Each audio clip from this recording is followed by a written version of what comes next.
राहुल गांधी ने संसद के बजट सत्र में बोलते हुए बहुत ही आपत्तिजनक शब्दों का इस्तेमाल किया और उसने कहा कि ये जो भारत है ये राष्ट्र नहीं है, ये संघीय एक समूह है और कई राज्यों से मिलकर बना हुआ एक देश है। ये बहुत ही आपत्तिजनक है क्योंकि हम सब जानते हैं कि भारत एक राष्ट्र है, राष्ट्र था, और इसको ये राष्ट्र को ये कहना कि ये राष्ट्र नहीं है, ये तो राज्यों का समूह है, ये चीन की भाषा बोल रहा है। और क्योंकि चीन नहीं चाहता कि भारत में एकता रहे, और आपको बताएं इस बयान से यह भी बात आ रही है कि राहुल गांधी 2024 के चुनाव जीतने के लिए कहीं ना कहीं राज्यों में आपस में लड़ाई कराना चाहते हैं और राज्यों को आपस में केंद्र से टकराव की नीति लाकर वो कहीं ना कहीं देश के अंदर विद्रोह पैदा करने की विचारधारा पर काम कर रहे हैं। बहुत सारे जो हमारे देश के सुरक्षा से जुड़े हुए मुद्दों के लोग हैं, उनका यह कहना है कि कांग्रेस ने पिछले 70 साल में जिस तरह के कारनामे किए हैं, उसने इस देश में फूट डालो राज करो की नीति से राज किया है। अब उसको लगता है कि लोग समझ गए हैं और लोग आपस में अब लड़ना भिड़ना छोड़ रहे हैं, तो वो आर्टिफिशियल मुद्दे पैदा कर रहा है। किसान आंदोलन को लेकर जिस तरह से लोगों को बहकाया, किस तरह से अब खालिस्तानी मूवमेंट दोबारा से चलने लगी है, और ये सब कुछ हो रहा है इधर ये चीन के इशारे पर देश के उद्योगपतियों को टारगेट कर रहा है।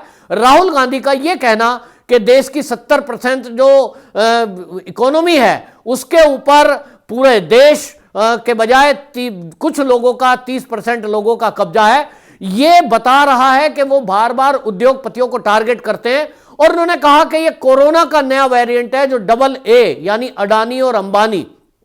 उन्होंने कहा कि मोदी ने सारी संपत्ति इनको सौंप दी है। यह पहली बार नहीं है कि वो राहुल गांधी भारत के उद्योगपतियों को टारगेट कर रहा है। आखिरकार क्यों? तो आपको पता होगा कि इसी बजट में मोदी सरकार ने 5G स्पेक्ट्रम के लिए बाकायदा अलग से एक राशि रखी है और उसमें यह बताया गया है कि 5G को किस तरह से देश के अंदर डेवलप किया जा रहा है। और ये अंबानी का ग्रुप है वो चीन को पटकनी दे रहा है और इसी से बौखलाहट है। वहीं आपको बताएं राहुल गांधी का एक आपत्तिजनक, सबसे ज्यादा आपत्तिजनक बयान यह था कि उसने केंद्र सरकार मोदी सरकार पर यह आरोप लगाया कि मोदी सरकार 3 संस्थाओं को टूल की तरह इस्तेमाल कर रही है, और उसने नाम लिया जुडिशरी का और चुनाव आयोग और तीसरा पेगासस। पेगासस को लेकर पहले ही कांग्रेस हल्ला कर चुकी है, पिछला सत्र इसकी भेंट चढ़ चुका है, और केवल एक विदेशी अखबार में छपी हुई एक खबर का हवाला देकर वो इस देश की सदन को चलना नहीं देना चाहते।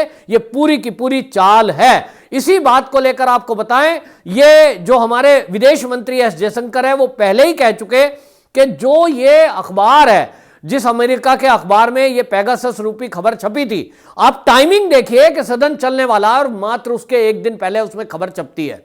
तो ये एक साजिश है और इस साजिश में कांग्रेस शामिल है और कांग्रेस चीन के साथ मिलकर इस देश की अर्थव्यवस्था को चौपट करना चाहती है। संसद में कोई काम ना चले ये चाहती है, और चीन के साथ जो कांग्रेस ने समझौता किया हुआ है वो पूरा उसी एजेंडे पर चल रहे हैं। और इसीलिए राहुल गांधी सदन के अंदर कहते हैं कि मोदी की विदेश नीतियों के कारण चीन और पाकिस्तान साथ आ गए हैं और यह बहुत भयंकर हो रहा है, यह बहुत खतरनाक हो रहा है। वो मोदी जी को एक तरह से या मोदी सरकार को धमका रहे हैं कि आप रुकिए वरना बहुत कुछ हो जाएगा। तो क्या हो जाएगा? राहुल गांधी से पूछना चाहिए कि क्या हो जाएगा। क्या कोई प्लानिंग है चीन की जो वो भारत के विरुद्ध करने जा रहा है? क्या पाकिस्तान की कोई बहुत बड़ी साजिश चल रही है जो वो भारत के विरुद्ध करने जा रहा है? किस प्लानिंग का जिक्र, किस भयंकर घटना का जिक्र राहुल गांधी करना चाहते हैं, इसका खुलासा होना बहुत जरूरी है। और इसको लेकर देश में बड़ी आपत्ति है। जिस तरह से विदेशी नीति की बात की, एस जयशंकर जो विदेश मंत्री हैं हमारे, उन्होंने बाकायदा इस पर जवाब दिया कि राहुल गांधी अपनी कांग्रेस के शासनकाल का वो इतिहास भूल गए। वो 1963 में पाक ने सक्सगाम वैली को चीन को दे दिया था, जिसके कारण चीन ने पीओके में सड़क बनाई थी, और तब हमारे देश की जो सरकार कांग्रेस की थी वो कुछ नहीं बोली। और आज जब भारत मजबूत हो रहा है और मजबूती से चीन को हर मुकाबले पर कड़ी टक्कर दे रहा है, उसको पीछे धकेल रहा है, तो राहुल गांधी इस देश की सेना को बदनाम करने का काम कर रहे हैं। आखिरकार क्यों? राहुल गांधी बयान देते हैं और बयान में पूरा एक खाका ऐसा खींचा है जो झूठ पर आधारित है। राहुल गांधी यदि ये कह रहे हैं कि इस देश में जो 70% एसेट्स हैं देश के वो कुछ ही लोगों के हाथ में हैं, तो राहुल गांधी जी, मोदी सरकार 2014 में आई है, तो इसके पहले आपकी सरकारों ने, जो आपकी 70 साल सरकार रही है, क्या उन्होंने ये काम किया है कि इस देश को गरीब, अमीर को अमीर बनाने के लिए कुछ लोगों के हाथ में सारी संपदा सौंप दी? क्या ये मोदी जी ने कुल 14 से लेकर और अभी तक 21 गया है, अभी 6-7 साल के अंदर कर दिया? आप कहते हो अडानी और अंबानी, ये अडानी और अंबानी ये क्या 2014 में पैदा हुए हैं कि इनकी इंडस्ट्रियां इस देश में 2014 में जीरो थी और 2014 से लेकर 2022 आज आ गया, अब ये अरबपति खरबपति हो गए, या ये टॉप 1 में आ गए हैं एशिया में, या दूसरे नंबर पर आ गए हैं? क्योंकि अडानी की संपत्ति नंबर 1 पर और अंबानी की दूसरे या तीसरे नंबर पर, अभी वो पहले नंबर पर थे। ये जो बढ़ोतरी की है अडानी और अंबानी ने, राहुल गांधी जी पूरे देश को जवाब दीजिए, क्या ये केवल मोदी सरकार के आने के बाद इन्होंने सारी संपत्ति अर्जित की है? जो कांग्रेस का शासन था तब ये अडानी और अंबानी कहीं मूंगफली बेचा करते थे, ये कहीं फुटपाथ पे चाय बेच रहे थे, ये 0/0 थे, इनकी संपत्ति अचानक बढ़ी। राहुल गांधी जी, आपके शासन कालों में, जो आपका शासनकाल रहा और जब से आप अध्यक्ष भी रहे, तब से किन किन उद्योगपतियों की कितनी संपत्ति बढ़ी, ये जरा डाटा पेश करेंगे? आप देश को बदनाम करने की कोशिश कर रहे हैं और आप कह रहे हो ये बंदरगाह, ये हवाई अड्डे, ये रेल सब विदेशों को बेच दिया। अरे भाई, रेलवे ने अभी वैकेंसी निकाली हुई है, 60,000 वैकेंसी, जिसको लेकर बिहार में बवाल हुआ। आप उसको मुद्दा बना रहे थे सदन के अंदर कि लोग बच्चे जो है सड़कों पे आए। सवाल यह है कि अगर रेलवे बेच दिया तो फिर रेलवे की 60,000 वैकेंसी कैसे निकली? इसका मतलब सरकार निकाल रही है ना, सरकारी नौकरी है ना। अरे भाई, रेलवे के रखरखाव को पीपीपी मॉडल पर दिया गया है, वो हर देश में दिया जा रहा है। एयरपोर्ट हो, पोर्ट हो या रेलवे स्टेशन हो, ये गवर्नमेंट की एक नीति है कि विदेशी जो कुछ प्राइवेट कंपनियां हैं वो रखरखाव में आए, अपना एड वगैरह करके वो अपना पैसा कमाएं। यानी मेंटेनेंस में सरकार का पैसा खर्च ना हो, उसके लिए वो एक योजना बना रही है। तो इस बात को लेकर के आप जिस तरह का भ्रम देश में फैला रहे हो, यह बहुत ही अशोभनीय है, बहुत ही शर्मनाक है। इन सब बयानों को लेकर, जिस तरह के बयान राहुल गांधी ने जुडिशरी को लेकर दिया है, जिस तरह का बयान राहुल गांधी ने ये चुनाव आयोग को लेकर दिया है कि सरकार टूल की तरह इसका यूज कर रही है, ये पहली बार नहीं है। आपको याद होगा पिछले चुनाव में 2014 के बाद इनको उम्मीद नहीं थी कि 19 में मोदी सरकार बनेगी। सारा विपक्ष एक सुर में एक ही बात बोल रहा था जब मोदी सरकार बन गई कि ईवीएम में गड़बड़ी की गई है।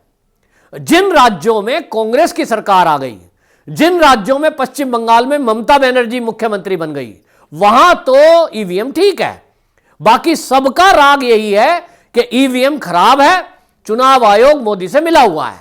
राहुल गांधी इसी तरह का राग 2024 के पहले शुरू कर रहे हैं। और आप देखिए, जो ये बजट सत्र है, ये ऐसे समय पे शुरू हुआ जब 5 राज्य में चुनाव है और इन 5 राज्य में कांग्रेस साफ होने वाली है, कहीं नहीं आ रही।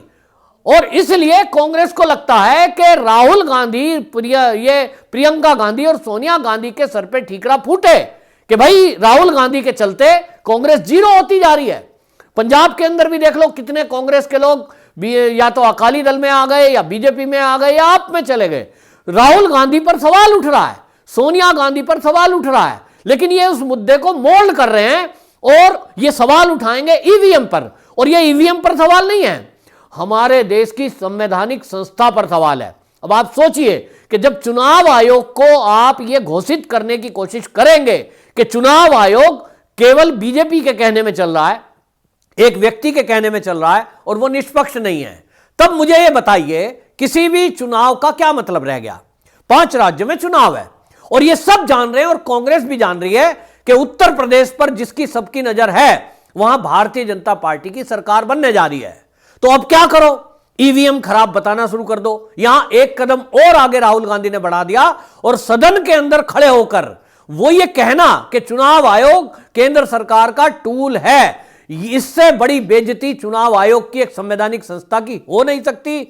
इसको लेकर आपको बता दूं, जो किरण रिजिजू हैं हमारे कानून मंत्री, उन्होंने तो यह तक कहा है कि राहुल गांधी का यह बयान बहुत शर्मनाक है, दुखद है। इसको लेकर राहुल गांधी को सार्वजनिक रूप से माफी मांगनी चाहिए। मैं तो एक और बात कहता हूं कि आप कानून मंत्री हैं रिजिजू जी, इनके ऊपर एक कार्रवाई होनी चाहिए कि जो लोग सदन के अंदर खड़े होकर हमारे देश की न्याय प्रणाली को यह कह रहे हैं कि वो सरकार का टूल है, इसका मतलब तो कोर्ट के अंदर जितने फैसले हो रहे हैं, प्रतिदिन लाखों फैसले हो रहे हैं, चाहे वो जिला न्यायालय में होते हो, चाहे वो हाई कोर्ट में हो रहे हो, चाहे वो सुप्रीम कोर्ट में हो रहे हो, इसका मतलब वो सारे फैसले मोदी जी के कहने पर हो रहे हैं।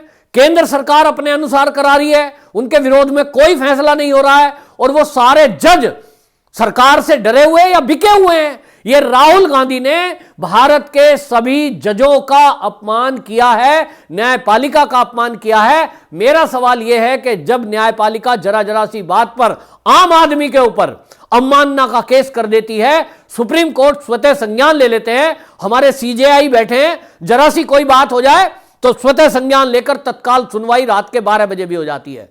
राहुल गांधी ने सीधा सीधा सब न्यायपालिका को कटघरे में खड़ा किया है और सरकार का टूल बताया है। तो ऐसे में जो सुप्रीम कोर्ट के फैसले रोज हो रहे हैं, इसका मतलब तो साफ हो गया कि वो जज जो है या तो डर कर या तो बिक कर फैसले कर रहे हैं, जैसा राहुल गांधी कह रहा है। या तो वो सरकार से डरे हुए हैं या सरकार से कोई स्वार्थ है। राहुल गांधी तो यही कह रहा है। तो अब इसका जवाब तो जुडिशरी को देना है कि जुडिशरी को राहुल गांधी ने टूल बताया है। जुडिशरी का इस पर क्या कहना है, सीजेआई का इस पर टिप्पणी आना, मैं समझता हूं आनी चाहिए, उनको टिप्पणी करनी चाहिए।